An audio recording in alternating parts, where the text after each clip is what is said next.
Boa noite aí. Nunca mais tinha feito vídeo, né? Eu tô com uma rotina um pouco puxada. Eu chego em casa mortinho, não tenho mais disposição pra nada, não. Durante o dia até surgem flashes assim de temas legais, mas eu chego em casa não dá mais, não tem mais energia para isso. Pois é, mas só um comentário rápido aqui para deixar registrado, né? A educação, né, em vários setores do Ceará vão fazer uma parada de um dia, no dia 18 desse mês, certo? É uma parada, uma mobilização para mostrar que a gente tem força para os políticos, para ver se a gente consegue evitar o desmonte da educação que está acontecendo, né? E fazer com que os deputados aprovem a nova lei do Fundeb, né? Porque o Fundeb termina, é a lei que financia a educação, e ele termina esse ano, certo? E o governo federal, a pessoa do Jair Bolsonaro e do ministro da Educação, o Weintraub, né? Eles não têm demonstrado nenhuma preocupação e nenhum interesse com a educação. Essas pessoas, eu já falei, né? Mas em mais de um momento eles são despreparados total, né? Totalmente despreparados, esse ministro e o presidente da República. Nem nos meus pesadelos eu imaginaria que depois das eleições do Lula e da Dilma a gente teria um retrocesso numa escolha de um sujeito tão desqualificado e tão despreparado como esse daí, né?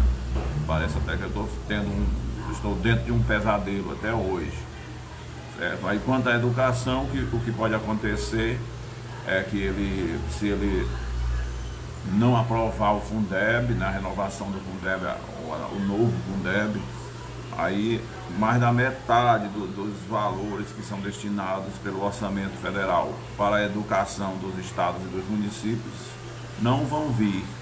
Então a gente vai ter uma educação que vai voltar a uma fase que é do início dos anos 80. A maioria das escolas estaduais e municipais podem colapsar, elas vão recuar nas despesas, não vai ter mais merenda como não tinha, né? O pessoal da década o pessoal que tem aí 40 anos ou 30 e poucos, lembra quando não tinha merenda no ensino médio, né? Não tinha esses acessos à universidade, né? Não tinha livros, não tinha nada disso, certo? Eu lembro que a primeira vez que chegou o livro de história, eu estava lecionando em Camusim, morando perto de Camusim, aliás, em Barroquinha, uma cidade muito, muito legal, muito acolhedora, que eu tenho muita saudade, né?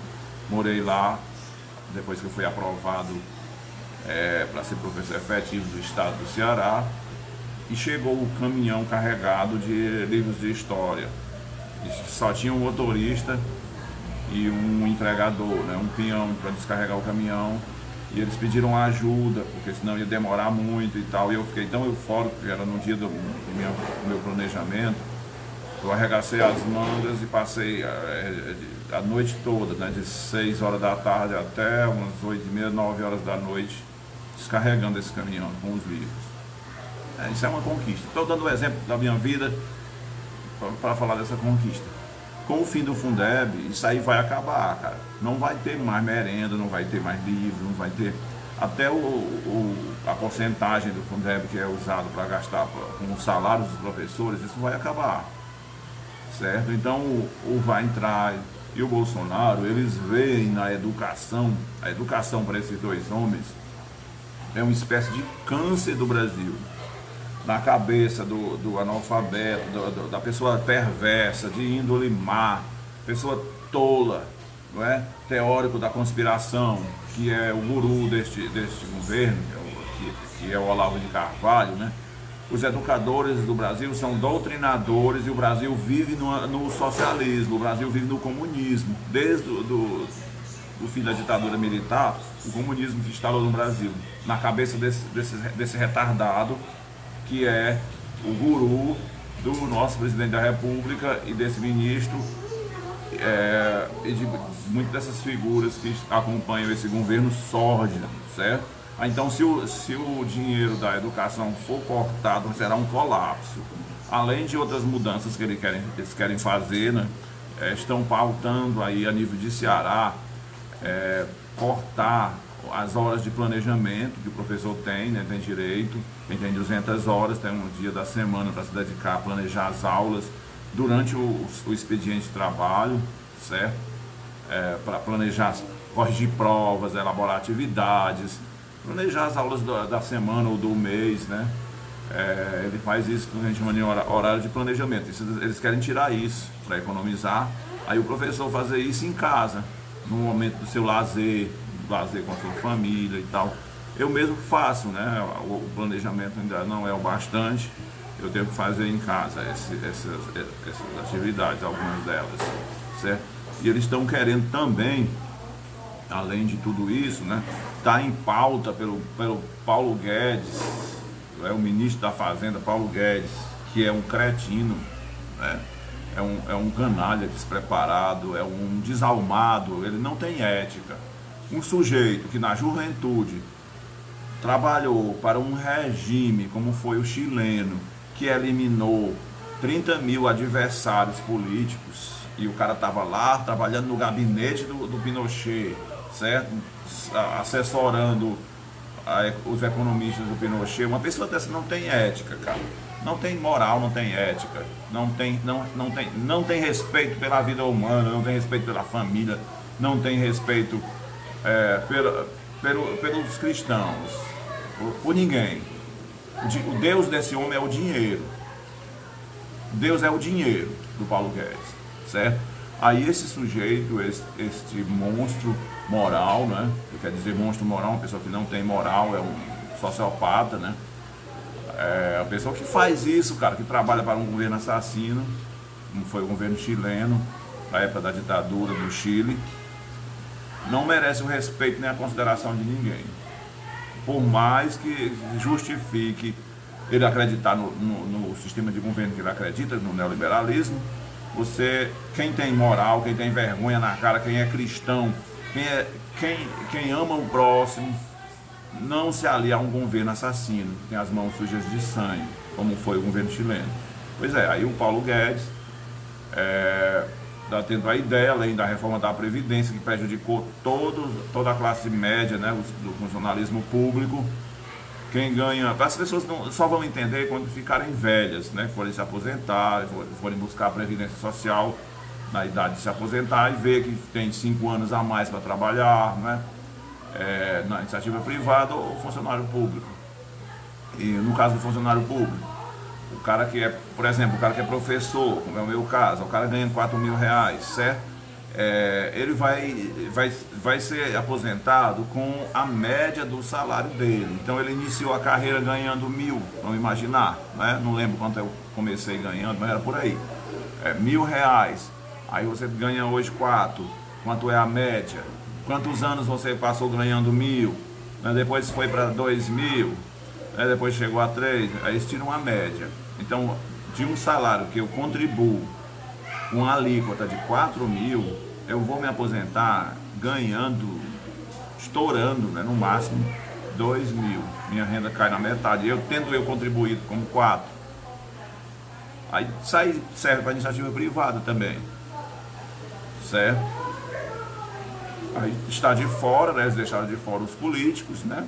A reforma da Previdência não atingiu os políticos. Os militares de alta patente, né?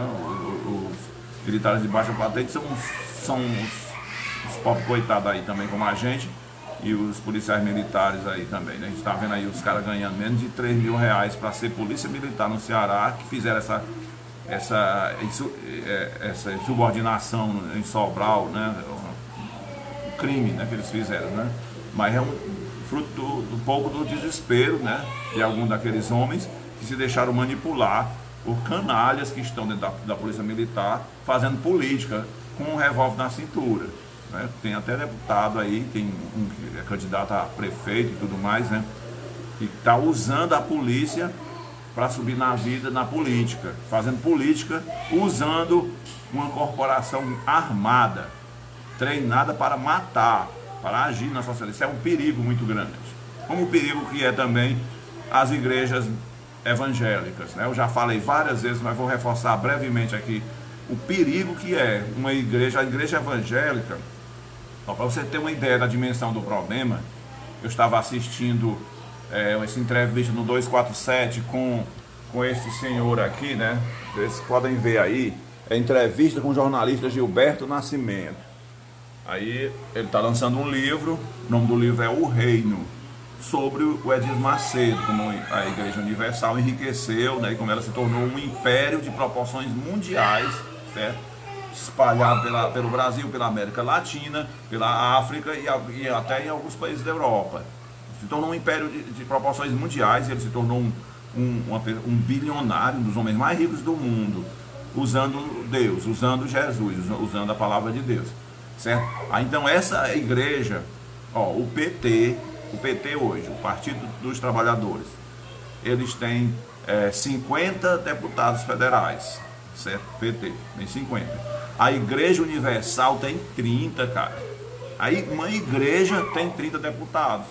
Daqui a uns anos, esse império, eles podem ter lá 200 deputados, 300, e aí eles vão transformar o Brasil numa teocracia, igual tem no Oriente Médio, Arábia Saudita, Emirados Árabes, Kuwait, enfim, vários países do Oriente Médio são teocracias, né? Então isso pode acontecer. Oi, meu amor. Minha filha falando comigo. O papai está conversando, espera um pouquinho. Então é o que vai acontecer, né? Pode acontecer num prazo de 20, 30 anos. Tá bom. 20 ou 30 anos, o Brasil vai se tornar uma teocracia e nós vamos mergulhar numa Idade Média, cara. Os evangélicos vão fazer o que a Igreja Católica fez no início da modernidade, vão fazer uma espécie de inquisição. Eles vão perseguir qualquer pessoa cujo comportamento destoa da moral religiosa da igreja deles, certo? Então os cientistas, os pensadores, as pessoas que acreditam na ciência, né? No Charles Darwin, no Big Bang, né? Na evolução das espécies, as pessoas que acreditam dessas descobertas da ciência em geral, na vacina e tudo, todas essas pessoas podem ser consideradas heréticas, certo? Sem falar dos homossexuais, dos jornalistas, enfim, dos homoafetivos em geral, né? É um perigo grande. A liberdade corre perigo, a democracia corre perigo no Brasil, certo? Aí voltando à questão aí da reforma, né, que o Paulo Guedes quer fazer. Quem manda no Brasil não é aquele palhaço que usa a faixa presidencial, que chama outro palhaço para recepcionar os jornalistas. Quem manda no Brasil é o Paulo Guedes, que é um gerente do setor financeiro, que está fazendo toda a economia brasileira colapsar para dar lucro a especuladores, como o próprio Paulo Guedes é um especulador, né? Aí o país está afundando e o culpado são os evangélicos, que está esse governo aí, o culpado são os militares, os meios de comunicação de massa, a Rede Globo tem uma parcela de culpa muito grande no que está acontecendo no Brasil, certo?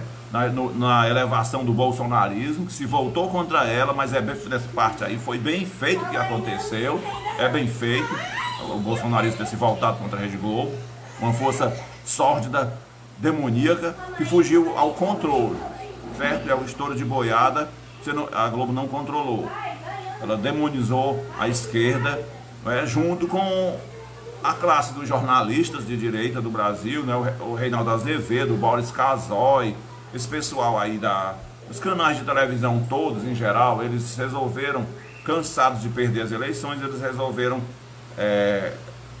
junto com a cúpula do judiciário brasileiro, né, o caso aí do Sérgio Moro, do Dallagnol, de outros indivíduos aí, a cúpula do funcionalismo público, o Supremo e tal, essa gente uniu as mãos, se deu as mãos para conspirar contra as sucessivas e ininterruptas vitórias da esquerda no Brasil. Aí demonizaram a esquerda, fizeram uma espécie de lavagem cerebral, né? Convencendo a população que o único problema do Brasil era a corrupção. Criaram um monstro corrupto, né? Que estava roubando o Brasil e etc. E convenceu todo mundo destruíram o Lula, destruíram a esquerda, mas destruíram o país junto. E destruíram a índole da população. A população brasileira se tornou horrorosa. Eu tenho vergonha hoje, ó, de ser brasileiro. Eu tenho vergonha. Um povo pardo, mestiço, não é? Que é racista, que discrimina mulheres, que discrimina negros. Enfim, um povo fascista. Povo pobre e fascista. Isso foi obra desse complô, dessa união de forças que somou-se aí a grande mídia, a cúpula do Poder Judiciário, a cúpula das Forças Armadas e das oligarquias estaduais que estão distribuídas pelos 26 estados do Brasil, se deram as mãos para demonizar a esquerda e convencer a população brasileira. Eles fizeram até sabotar a própria economia do país, né? Destruíram, a Lava Jato destruiu a economia, né? Com a prisão dos maiores empreiteiros do Brasil e com o confisco do patrimônio, com o congelamento dos bancos do patrimônio dessa empresa, com o desmonte da Petrobras, com a prisão dos executivos da Petrobras, o valor da empresa caiu, a economia desmoronou, certo? O Giraldelli diz que não foi, mas foi. A maior problema que gerou essa crise que a gente mergulhou e não saiu mais foi justamente a Lava Jato, que destruiu as maiores empresas do Brasil. Não é? Você pegar qualquer país do mundo e você destruir as maiores empresas, prender os mega empresários, né, os executivos dessas empresas, congelar o patrimônio, aí você vai gerar uma quebradeira em cadeia, como um efeito dominó que destrói a economia do país. Foi o que aconteceu no Brasil. A elite fez isso para tirar o PT do poder. Um comportamento suicida. O trabalho ficou tão bem feito que dele nasceu o ódio à esquerda, o ódio ao pobre, o ódio ao preto, o ódio ao favelado, o ódio ao nordestino, o ódio às políticas de afirmação, de redistribuição da riqueza, certo? Tudo isso foi gerado por esse complô contra as sucessivas vitórias da esquerda que a gente estava tendo aqui no Brasil, certo? Aí, então, em tudo isso, voltando à questão inicial, né, o Paulo Guedes, ele está querendo acabar, eles vão votar aí para acabar com a estabilidade dos funcionários públicos, para qualquer prefeito, qualquer deputado e governador que entrar no cargo, ter força para pressionar uma região inteira, transformar novamente em curral eleitoral. Cara, quem é jovem não sabe o que é isso aí, cara. E eu que sou historiador, não sou tão velho assim, né? Mas eu sou historiador, eu sei, eu tenho a obrigação de saber o que era o coronelismo no Brasil como um todo. Se diz que é só do Nordeste, mas não era. Tá aí o Rio de Janeiro até hoje, com a milícia controlando os votos de cabresto dos favelados, das favelas do Rio de Janeiro, das periferias, né? Como também tem em São Paulo, certo? Então isso é a herança do coronelismo, ok? Então assim, no nosso caso aqui, com o fim do concurso público, os prefeitos vão poder pressionar, não é, os grupos políticos, não é, que se cristalizam na máquina prefeitural ou regional, onde tem 2, 3, 4 cidades, né? Eles vão controlar os votos, eles vão poder pressionar aquela sociedade, né? Não interessa mais se o cara é conquistador, não vai ter mais liberdade para aquelas pessoas, não vai ter mais dignidade. Nós vamos mergulhar no século XXI, a gente vai voltar para o século XIX, quando prevalecia o voto de cabresto. É isso que vai acontecer, cara. Esse é o Brasil que está se descortinando no horizonte para nós. Por isso, quando eu vi o sindicato propor um dia de paralisação, que será no dia 18 da próxima semana, né, desse mês de março, né, eu não tive dúvidas, eu vou parar. Eu falei logo, eu vou parar. Meus colegas de trabalho, alguns ficaram titubeantes, eu até vi gente falando assim, mas aí a gente vai pagar depois num sábado. O cara não quer parar um dia, cara, não quer parar um dia. Ele quer só que alguém lute por ele, né? Quando ele tem a estabilidade, quando ele tem uma seleção séria, como é feita uma seleção para professor temporário, né? Ele não sabe que aquilo ali custou suor, custou protesto, custou repressão policial, não é? De vários companheiros de profissão deles, né? Então a gente tem a obrigação sim de parar. Vamos pelo menos um dia, vamos parar pelo menos um dia. É o que eu acho. Dia 18, paralisação, para mostrar para esse governo que nós temos dignidade e estamos atentos ao que está acontecendo com o nosso país. Valeu mesmo.